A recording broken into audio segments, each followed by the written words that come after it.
Welcome back into the studio. Now, some members have expressed concern they get in problems when they don't know if their underlayer is light enough, dark enough, what to do if the top layer is going to be really light but there's dark elements underneath. I thought this area of the leopard showed lots of different potential challenges, so I thought I'd go through this in some real detail and hopefully that'll help many members out. So to start off with, this is obviously the reference photo on the left, the finished drawing on the right hand side. So that's the point I'm going to get to with this demonstration. But this is the part I'll start from. So so I've got the outline in, you can see, and I've just used Panpastels only to put in some of that brown around the outside edge, around the bottom as well.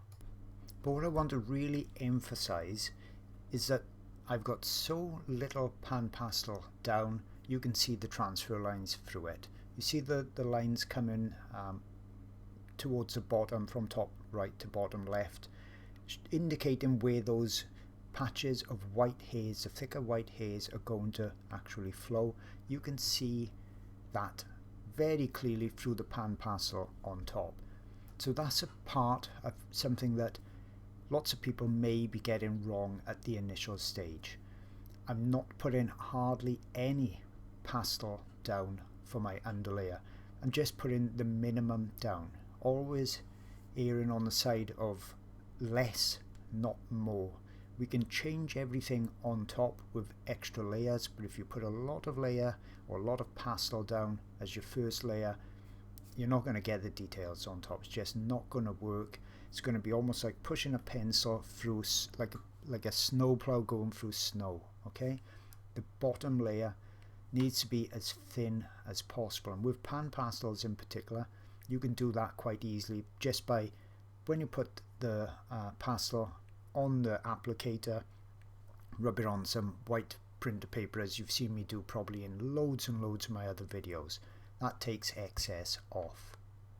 And then when you do apply the applicator to the paper, spread the pastel out. Okay, you're not just dabbing it on and like a trowel with cement, leaving a mark on there. You're rubbing it off out and blending it away. Okay, so it's a really, really thin layer at this stage.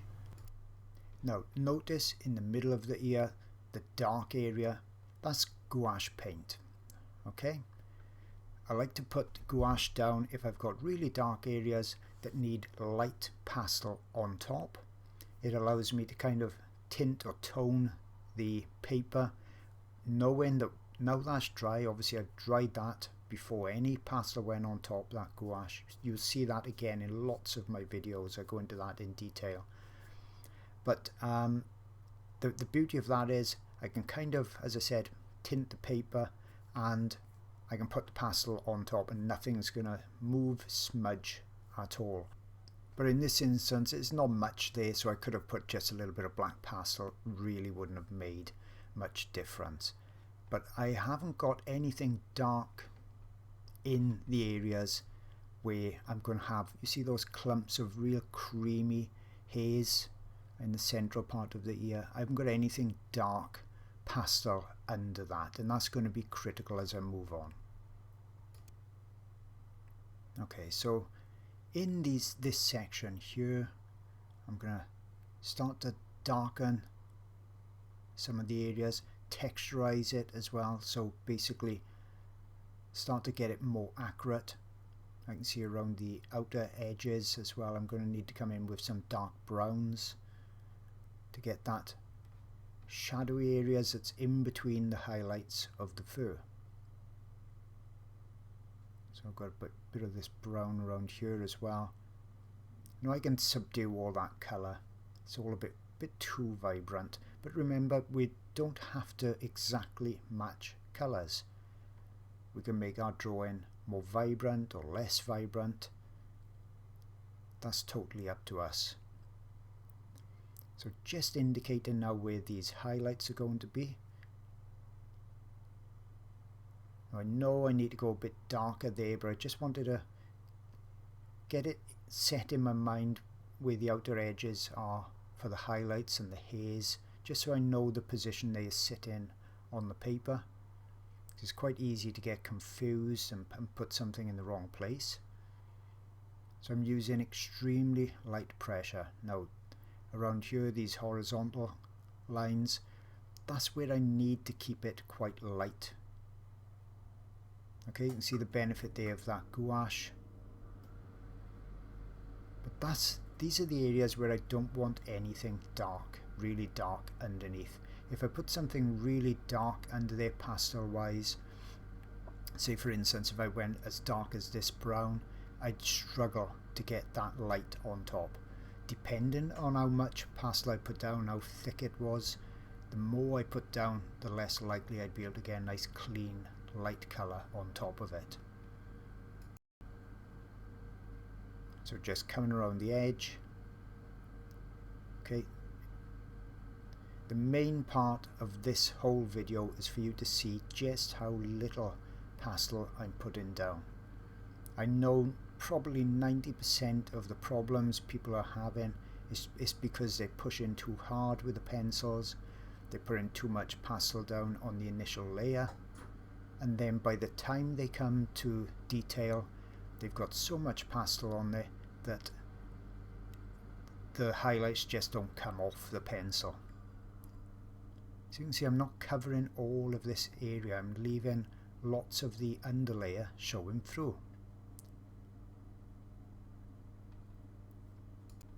And you also see me touching the paper in the early stages, bedding the pastel in, just gently rubbing it in, and that helps to soften it a bit also. You see in the third direction is just softening it, making it look a bit fuzzy, which is what I want. I want the details to be on top. Everything doesn't need to be sharply in focus. Otherwise it usually stops looking like fur and looks more like spikes. Okay, so just darkening a few areas there as well. Okay, so that's starting to take shape. It's starting to look more three-dimensional. Now these hairs curve along. In fact, that's a bit too dark, so I'll switch to my lighter pencil. It needs to be just slightly darker than what I'm seeing in the reference photo, because otherwise, if you think of it logically, if I haven't gone just slightly darker, then when I put white on top, it's not going to show up. So if I was putting pure white in now, then I wouldn't be able to put another layer on top and make it show up. White would be already as light as it could possibly be. But the secret here is not to go putting in those very darks that we're seeing in between those hairs. You see where you can see the little markings of almost black in between them. If I'd put that whole central ear section in and made it very dark brown or black, gone through where I want the white areas to be as well, then it would look okay as an underlayer, but when I went to put the real bright whites on top, they wouldn't have shown up. They would have mixed with the dark underneath, and I would have ended up with more of a grey instead. So I need to go a little bit darker here. Notice how sharp my pencils are. Hardly sharp at all. It's not needed at this stage. Okay, I'm not putting any real fine details in at this stage. Just checking I got the position right here. That needs to come down a bit. You see, do things very lightly before you know that you've definitely got it right. Then you can push a bit harder once you know that line is definitely going to be staying there.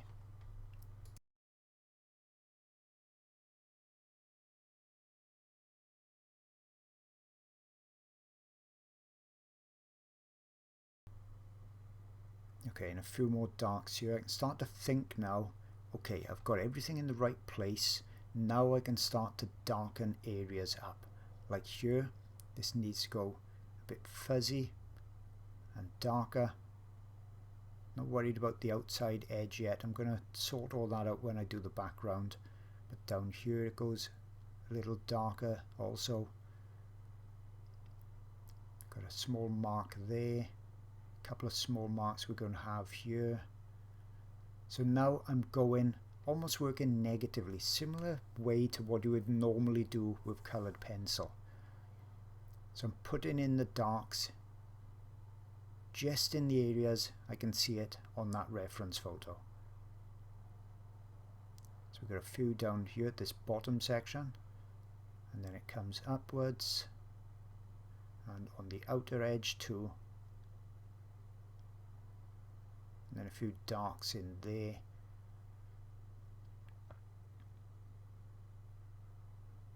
Okay, and now these darks, a few darks that I'm just seeing in between these white hairs. Now only in those places am I putting it. Okay, I want to put in as few as I need, no more, because the more I put in, the less I'm going to get those bright highlights on top, because a bright highlight is not going to go and obliterate those black areas. It needs to go in between. Okay, so that's the section I said if I'd gone really dark black in all of that section, I wouldn't have got a nice bright white area and creamy area on top.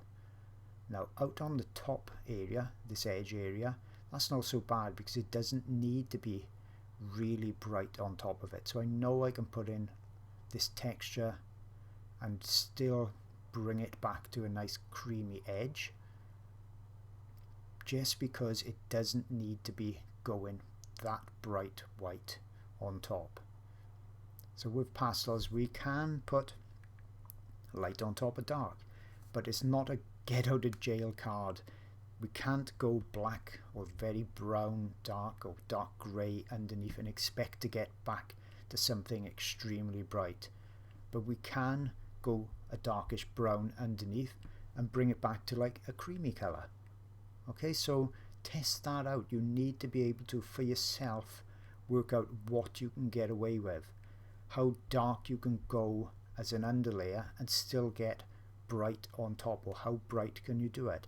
So just get a small piece of scrap pastel matte paper, say mid-tone like this, light blue or grey or brown, and put, you know, some dark brown on there, and then get a creamy or white pencil and just see for yourself what can you get back, how much brightness, how much lightness can you put on top of a dark, because no matter how many times you see me doing it, it's the experience you gain yourself that's really going to show you what you can get away with and what the pastels are capable of. So I can see just some little tints of purple here and there, this dark purple. Very, very little pastel going on there. I can't emphasize that enough. There's hardly any pastel on the surface. They're very powerful with pigment, so you don't need to put a lot of them down. That's dark enough for the underlayer. Now I can begin to think about putting my highlights on top. Now this is a Derwent pencil. They've got some nice creamy colours in their range, but they are prone to snapping a bit, so they're not my favourite pencil. But like I said, they do have some unusual colours and some of these nice pastel creamy lighter colours also.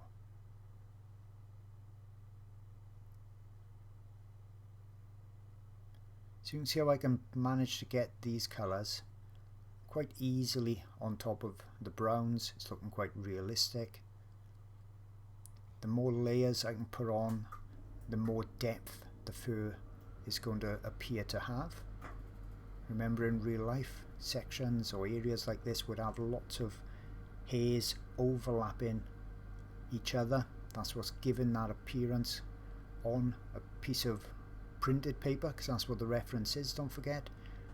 Just by applying dots of colour as a printer, we've created, or the computer, the printer has created what looks to be a three-dimensional leopard on a flat piece of paper. So if the printer can do that, if we follow the same principles, we can do that and make that appearance to be as good or even better on our drawing.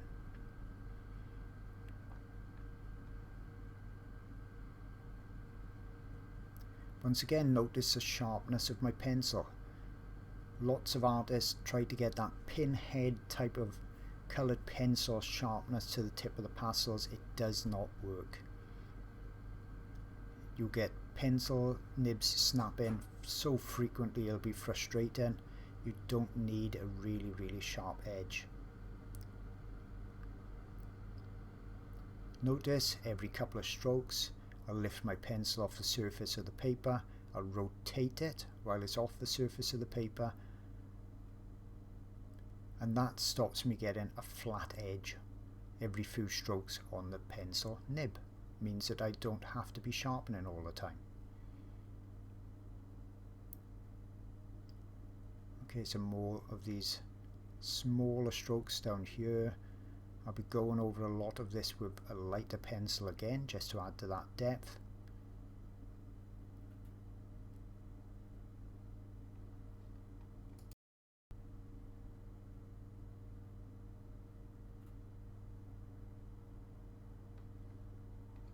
But notice where, where I'm going to be putting the brightest highlights, those long flowing white hairs. There's very little pastel there. It does look a bit dirty at the moment in those areas, but when I come in with the white, you'll see it'll go quite easily on top, and we get lots of plenty of details will show up as well.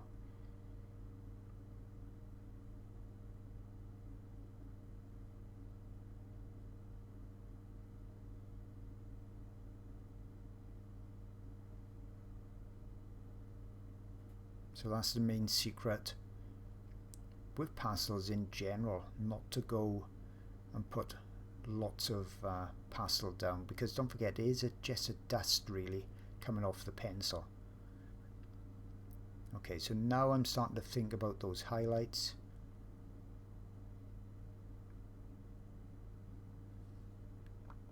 Picking out a few white highlights here as well. It's not showing up as pure white on the drawing because it is mixing, even if it's only slightly, but it is mixing with the colour that's already down there. You can see I'm bringing out details. That's adding volume and depth. If your marks are not showing up like this, I'm not doing anything magical. I haven't sprayed the underlayer. You've seen every stroke that I've done, absolutely every stroke. So if your marks are not showing up at this stage, it means you've got too much pastel down. It can be nothing else. If you're using the same pencils, this is I think a pit pencil, or you can also use a this may actually be a General's charcoal. Sometimes I pick that up by mistake, but works exactly the same as a pit or a Carbothello. You can see the lights are showing up really well.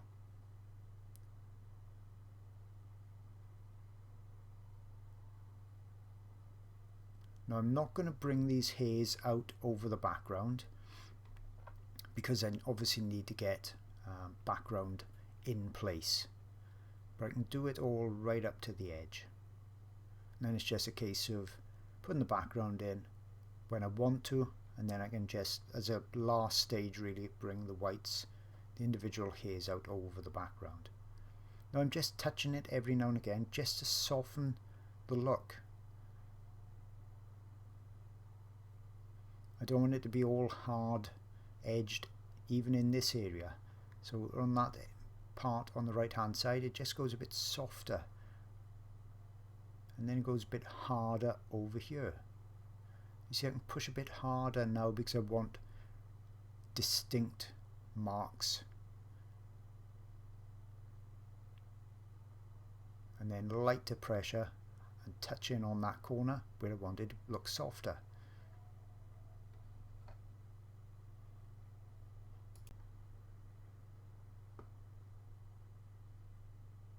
Okay, that's getting close to the appearance that I want. Now what I'll do as I go on with the drawing and I complete other sections, I'll most likely come back to this and touch areas up, soften areas just by touching them with my finger as well. Perhaps make a few more details, a few colour adjustments, but this is 99% of it done, and it's a complicated area, so you could apply this to any part of, say you're doing a dog or a cat. It doesn't got to be the ear that you're looking at. It's the principle that you're taking away. If you've got an area that needs to be extremely light on top, don't put anything very dark underneath, and don't use too much pastel, and I'm sure you'll see a really big improvement.